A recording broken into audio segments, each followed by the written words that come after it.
மணியா எப்படி தூங்குவ நீ? அப்படி தூங்குவியா? சரி, தூங்கி வச்சு என்ன பண்ணுவீங்க? தூங்கி வச்சுன்னா என்ன பண்ணுவீங்க? என்ன பண்ணு அப்புறம் தூங்கி எழுந்துச்சு கன்னத்தில் ஊற்றிப்பியா? அப்போதான் பார்க்கணுமோ? ஏன் அப்படி பண்ணணும்? அம்மா சொல்லி கொடுத்தாங்களா? சூப்பர் சூப்பர், நல்லா சொல்லி கொடுத்துருக்காங்களே. அதுக்கப்புறம் எங்கே போனோம்? அதுக்கப்புறம் எங்கே போனோம்? பாத்ரூமா? பாத்ரூம் போயிட்டு ஈ வளர்க்கணுமா? அதுக்கப்புறம் குளிக்கணுமா? ஐயோ, குளிச்சுட்டு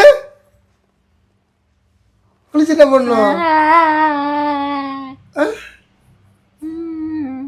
சாமி கும்பிடணுமா? அதுக்கப்புறம் குளிச்சுட்டு சாமி கும்பிட்டு சாப்பிடணுமா? ஐயோ, என் பிள்ளைக்கு எல்லாம் தெரியுது. Super super.